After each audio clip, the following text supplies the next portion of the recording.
1920 film shooting location, real horror story. दोस्तों, 1920 film India की सबसे ज्यादा पॉपुलर हॉरर फिल्म्स में से एक है। लेकिन क्या आपको पता है कि इसकी शूटिंग एक ऐसी जगह हुई है जिसके ऊपर खुद एक हॉरर फिल्म बन सकती है। एलर्टन कासल। ये कैसल दुनिया की सबसे हॉन्टेड जगहों में से एक है। ये सिर्फ अपनी ब्यूटी के लिए ही नहीं बल्कि अपने हॉरर लेजेंड्स के लिए भी फेमस है।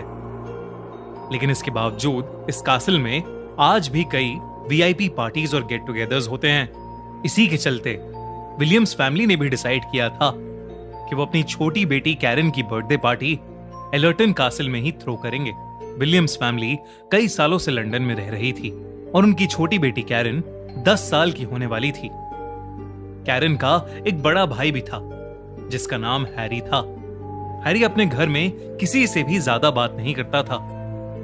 सबको लगता था कि शायद टीनेजर होने की वजह से वो शांत रहता है, मगर कैरन को हमेशा ही लगता था कि हैरी बहुत परेशान रहता है।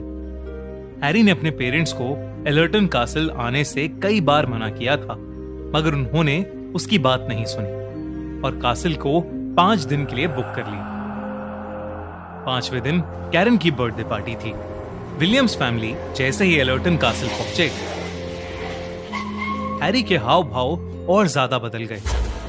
ये बात कैरन ने नोटिस कर ली और उसने अपने भाई से पूछने की कोशिश की कि आखिर बात क्या थी, मगर वो कुछ नहीं बोला।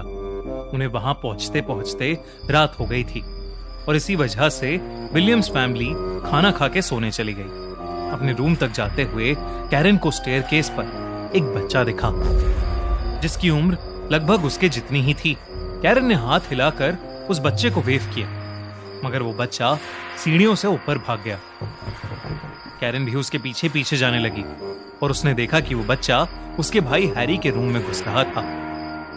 कैरन रूम के अंदर जा पाती उससे पहले ही उसने देखा कि हैरी दौड़ता हुआ अपने रूम से बाहर आया। उसके चेहरे पर एक अजीब सा खौफ था और उसका डर के मारे पसीना बह रहा था। हैरी ने कैरन का हाथ पकड़ा और उसे उसके रूम में ले गया। कैरन को अपने भाई के हाव भाव बिल्कुल समझ नहीं आ रहे थे, तो उसने हैरी से उस बच्चे के बारे में पूछा। हैरी ये सुनकर चौंक गया और उसने कैरन को उस बच्चे से दूर रहने को कहा। इसके बाद वो दोनों अपने अपने रूम में सो गए। सोते हुए कैरन को ऐसा लगा कि जैसे उसके सर पर किसी ने हाथ रखा था और धीरे धीरे वो हाथ उसके गले तक जा रहा था और अचानक ही उसे चोक करने लगा था। कैरन ने जैसे ही आंख खोली उसके होश उड़ गए। हैरी उसके ऊपर बैठा उसका गला दबा रहा था। कैरन डर के मारे चिल्लाने लगी और तभी उसके पेरेंट्स भागते हुए रूम में आ गए। कैरन ने अपने पेरेंट्स को बताया कि कैसे हैरी उसे मारने की कोशिश कर रहा था। उसके पेरेंट्स ये सुनकर घबरा उठे। हैरी ने कभी भी ऐसा कुछ नहीं किया था। हैरी अचानक ही रोने लगा और कहने लगा कि जब उसने देखा तो कैरन की जगह कोई डरावना सा इंसान बेड पर सोया हुआ था और इसलिए हैरी ने उस पर हमला किया था। उसके पेरेंट्स को लगा कि शायद हैरी को किसी तरीके का भ्रम हुआ होगा, इसलिए उस रात उन्होंने हैरी को अपने रूम में ही सुला लिया। उस रात के बाद ज्यादातर हैरी अपने रूम में ही रहता था और वो अपने रूम की खिड़की से गार्डन में खेल रही कैरन को देखता रहता था। कैरन की बर्थडे पार्टी से 2 दिन पहले उसके मॉम डैड एलर्टन कासल से दूर किसी काम से गए थे। कैरन को कासल में अक्सर वो बच्चा नजर आया करता था जिसे उसने पहले दिन देखा था। उसी रात कैरन अपने रूम में बैठी अपनी बर्थडे ड्रेस को पहनकर देख रही थी कि तभी उसने शीशे में देखा कि वही बच्चा उसके रूम में झांक रहा है। कैरन जैसे ही मुड़ी तो वो बच्चा अब वहां नहीं था।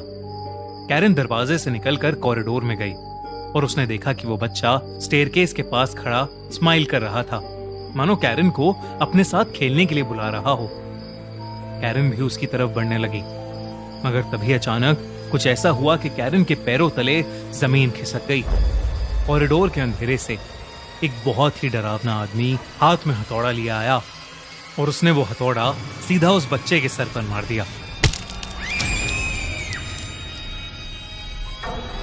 वो बच्चा उस वार की वजह से सीढ़ियों से नीचे गिर गया और नीचे गिरते ही गायब हो गया। कैरन ये देखकर बहुत जोर से चिल्ला पड़ी। उस आदमी की नजर कैरन की ओर गई और वो उसकी तरफ आने लगा। तभी हैरी वहां आ गया और उसने अपनी बहन कैरन को धक्का दिया और खुद उस आदमी के सामने आ गया। वो आदमी हैरी के आर पार हो गया और ऐसा होते ही वो आदमी भी वहां से गायब हो गया। मगर हैरी बुरी तरह कांपने लगा। उसकी आंखें सफेद हो गईं और उसके मुंह से झाग निकलने लगे। हैरी वहीं नीचे गिर गया और उसकी बॉडी अकड़ने लगी। वो बहुत ही ज्यादा भयानक लग रहा था। देखते ही देखते हैरी बिल्कुल शांत हो गया। उसकी मौत हो चुकी थी। ये देखकर कैरन सर से लेकर पांव तक खौफ में थी। कुछ देर तो वो वहीं जमी खड़ी रही, मगर फिर हिम्मत करके वो हैरी के रूम में गई और हैरी के फोन से उसने अपने पेरेंट्स को कॉल किया। जब मिस्टर और मिसेस विलियम्स घर पहुंचे तो कैरन हैरी के रूम में बेहोश पड़ी थी। जब वो होश में आई तब उसे कुछ भी याद नहीं था। पूरी विलियम्स फैमिली इस इंसिडेंट से हिल चुकी थी। उन्होंने जब हैरी का सामान छाना तो उन्हें उसकी एक डायरी मिली जिसमें उसने लिखा था कि उसे मरे हुए लोग नजर आते थे। हैरी ने बचपन में भी ये सब अपनी मॉम को बताने की कोशिश की थी, पर उन्होंने कभी उसका विश्वास नहीं किया और हैरी का मजाक समझकर उसे इग्नोर कर दिया।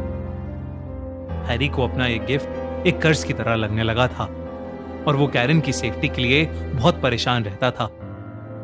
एलर्टन कासिल में आते ही हैरी को वहां रह रही आत्माएं दिखने लगी थीं और वो ये जानकर और परेशान हो गया था कि कैरन को भी उस बच्चे की आत्मा नजर आने लगी थी। उस बच्चे के अलावा वहां एक और ईविल आत्मा भी थी जो कैरन को हार्म करना चाहती थी और उसी आत्मा से कैरन को बचाते बचाते हैरी ने अपनी जान दे दी। आसपास पूछने पर पता चला कि हैरी सच कह रहा था। इस कैसल की कहानियों पर माने तो वहां 3 आत्माएं रहती थीं।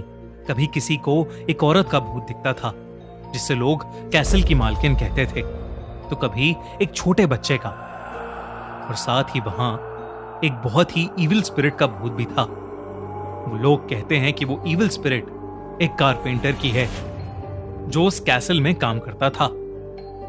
उस कारपेंटर की कैसल के मालिक से लड़ाई हो गई थी और इसलिए उस कैसल के मालिक ने बड़ी बेरहमी से उसे मार डाला था। उस दिन के बाद से पूरी विलियम्स फैमिली कभी कैरन का बर्थडे दोबारा नहीं मना पाई, क्योंकि उसका जन्मदिन अब उन्हें एक बेहद खौफनाक हादसे की याद दिलाता था।